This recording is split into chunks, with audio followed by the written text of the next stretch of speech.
So recently I stopped bikini competition training and I pivoted fully into Ironman training. But a lot of people were like, why did you do that? So I kind of wanted to talk about why I did it and just kind of give you, just like a little bit of a life update. So I had done a competition in August and I felt really, really good about it. And then this next one was going to be in June. I started, remodeling the salon, and all of that whole process started in January. And so I was like, okay, well, what better time than to start it now? Because I'm going to be so busy with remodeling everything and doing all of this stuff that I may as well get on like an eating plan, and then I won't have to think about my health. That will all just already be done for me. So I contacted a trainer, Jamie, and she put together my meal plans and my workouts. And so then that was something that I didn't have to focus on. I could fully focus on just the salon and getting this ready and transitioning over from my spot at Phoenix to, here. So anyways, then all of that calmed down. It was probably, January, February, what are we, March? Okay. So then maybe like a couple of weeks ago, I was like, hey, I can't do this anymore. I just didn't care as much about it. I think the whole reason I went into the whole bikini competition thing was because my posing on the last one sucked so bad. Like I don't know. I just feel like I walk like a duck, or I don't know. Walking in high heels, that right there, you cannot out physique anybody in a competition like that. Like my physique was so good, but because my posing sucked and it was off, that was like, it deterred everything. It was still good because I got third place. I liked my whole experience. My whole objective was just to experience it. I didn't really care to like win or do anything like that, but I was like, okay, I want to like try to redeem myself. I want to go back and see like just how good I can be, if my posing was just like on point. But I think because I had already made the conscious decision that I'm also going to do the Ironman in November, it sort of just, I was doing the workouts, and then she knew I wanted to do the Ironman training. So she was like, we're going to incorporate, the cardio so that way you don't lose your endurance. Well, my body didn't respond well to that, like lifting 5 days a week and running. It was like, so I started like, getting inflamed. And she was like, we're going to have to cut cardio. And I was like, okay, not cut cardio fully, but like I was going to have to pivot from running to Stairmaster, which is fine. That's okay. Like if the bikini competition was my only goal, that would have been okay. But because in the back of my mind, I knew like, God, I really like the Ironman's in November. Like I got to start running. I have to build endurance. Like I've got to bike, swim, run. I need to work on my cardio. So I just told her, hey, I had a really great time up until this point, but I cannot stop thinking about the Ironman, and I need to give my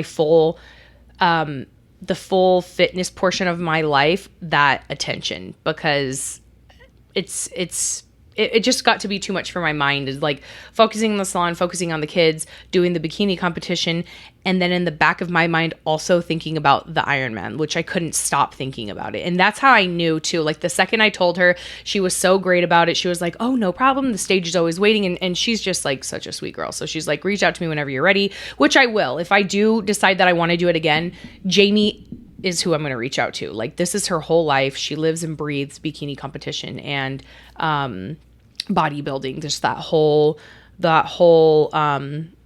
arena. That's her stuff, man. She is a wizard. She's great. So I will reach out to her.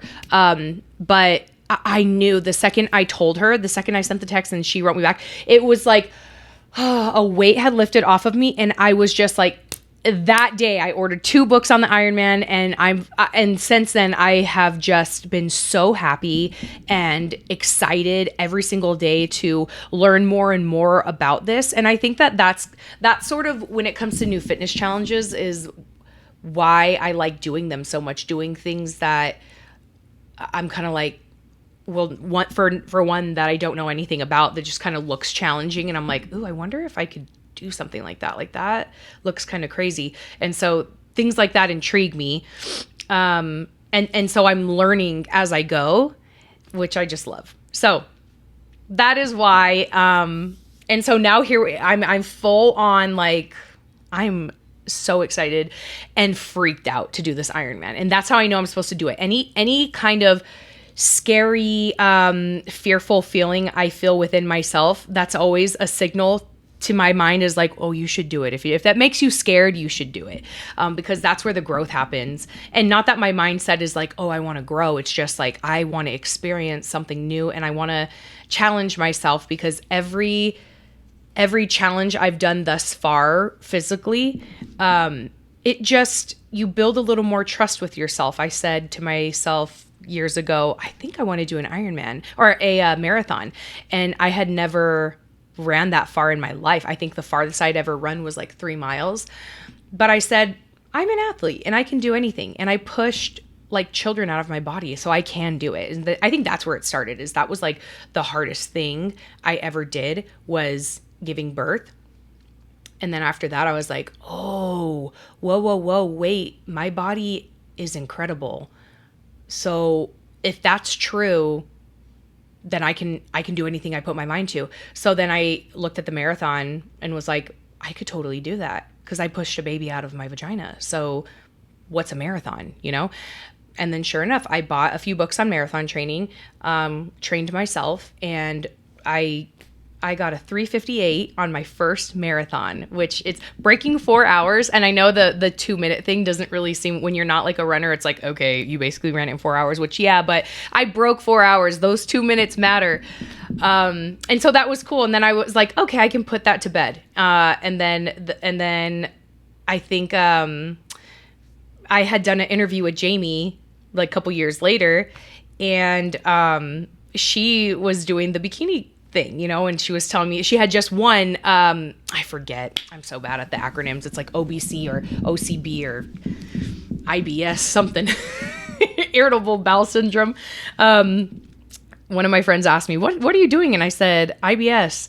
And she was like, all that's coming up is irritable bowel syndrome. And I was like, oh, it's called IPL. It's not called IBS. So anyways, I'm bad at the acronyms, but she had won it. And so when I was interviewing her, I was like, well, that seems a little crazy. That seems a little bit like kind of hard to like control what goes into your mouth. Seems wild to me, you know, like really having that discipline to not eat what you want to eat. If you can control it, now I know, if you can control what goes in your mouth, you can rule your mind, you know, because that's hard. That's if you've ever been on any kind of diet, taking things out that you like to eat of your everyday diet, everyday nutrition, it's hard. It's hard. And so anyways, that seemed crazy and off the wall to me. So I was like, yeah, and then I couldn't stop thinking about it. Like, and that's another reason how I knew, is it made me scared. And then it wouldn't leave my mind. I kept thinking about it. And I'm like, I gotta freaking do this. So that's why I did that. And then, you know, then the Ironman, I've been thinking about the Ironman for years too. So I'm like, I'm just really excited to do it. Can't you see how excited I am? My legs are crossed. My arms are crossed. If you're watching this, it makes me uncomfortable, but I'm just, I really am excited and scared, and that's how I know that I should do it. So that's a little bit of a life update when it comes to like the nutrition part of my life, which is just so huge.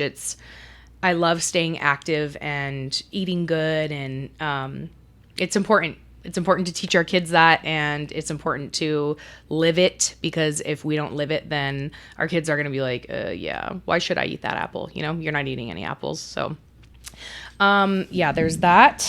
And I still am looking for anybody who is interested in renting out a spot to perform beauty services. So ideally, I would really like to have lash artists in here. I'm okay with another stylist in here. It can just get, I don't know. I just feel like it has to be it has got to be the right girl, you know?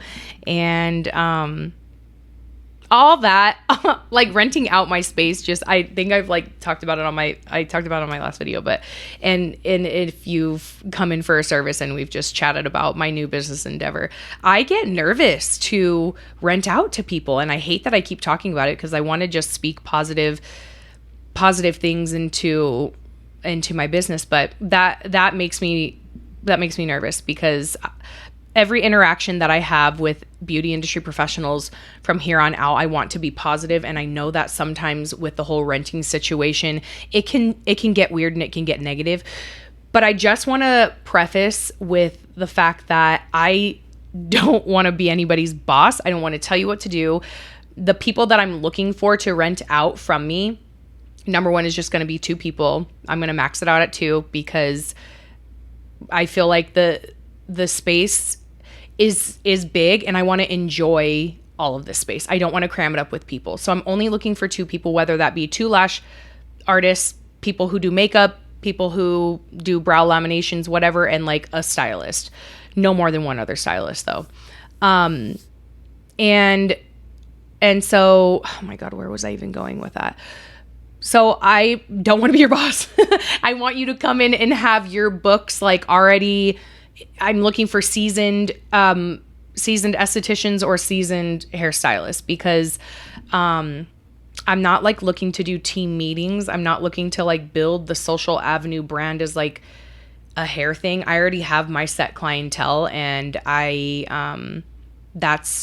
love doing hair out of this space, but I think that my main focus is uniting the beauty industry and using my podcast to do it and networking and making connections in that way.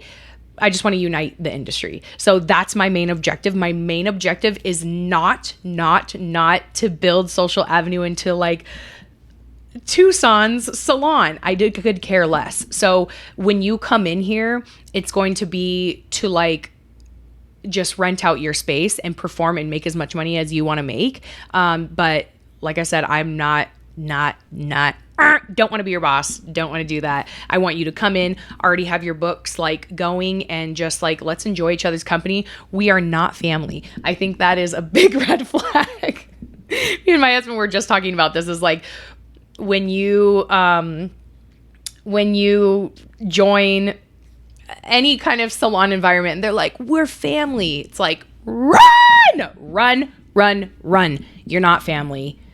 It's business. Okay. And that's okay. That is okay. I am like, I want to be friends with you. I do, but we're not family. And it's never goes well when this company is a family. No, you're not. But friendships can feel like that, and so it can kind of just blur the lines a little bit. And I've come too far. I want to be friends with you, and just pay me rent. I mean, that's it. I'm just trying to be cool. We can go to hair shows. We can just like enjoy the environment. Let's make our guests feel beautiful. Let's film some cool content. Let's learn things together. Let's be friends. Okay. That's what I want. A friend that pays me rent. So anyways, that's from a business standpoint.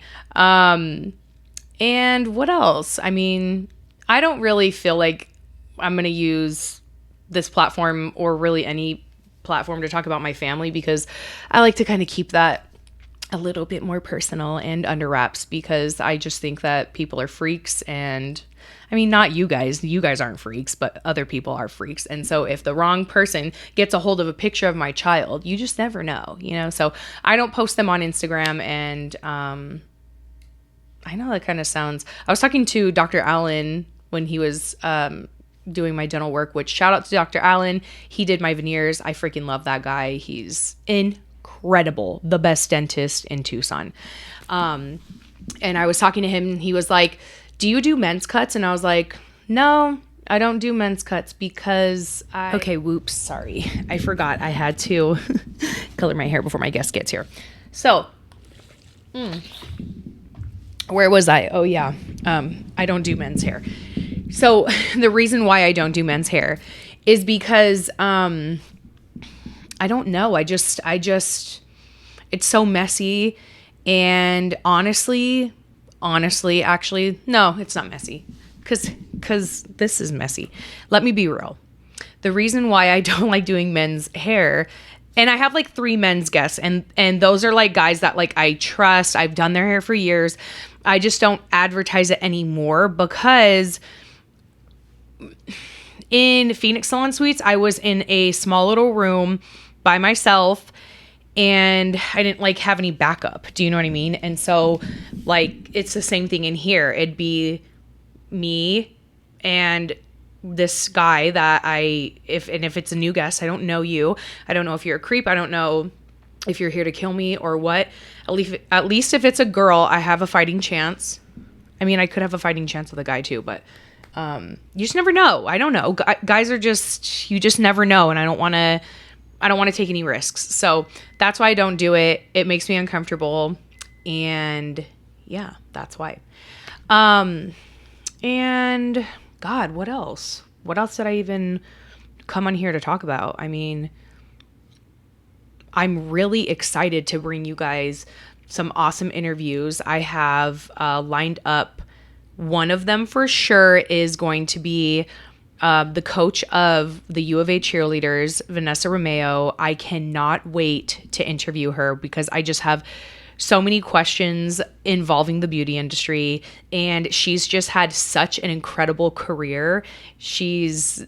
And we've been friends for years, and so I can't wait to catch up with her. I can't wait to hear her story and share her story with you guys and just really pick her brain about how the heck she does her daily life. I mean, God, she's so busy, so just incredible. So, yeah, I think that's going to wrap up this episode. These little solo podcasts, I think, are a little bit like, I'm like, what's the point? But I think I'm just going to use them as like life updates for those of you who care about my life. And if you're just here for the interviews, that's cool too, because that's kind of actually what the podcast was meant to be. That was like my intention, was I want to educate, inspire, uplift, and really like unite the beauty industry by interviewing people that I find interesting within the beauty community, who have made big pivots in their career. So that way it eliminates fear for those of you out there who also may want to make a big pivot. And so I guess with these solo ones, like I said, I can maybe talk about my big pivots, and then just like my life and my day-to-day. But like I said, if you just want the interviews, those are coming, so don't worry. But anyways, thank you for tuning in, and I'll see you guys next time.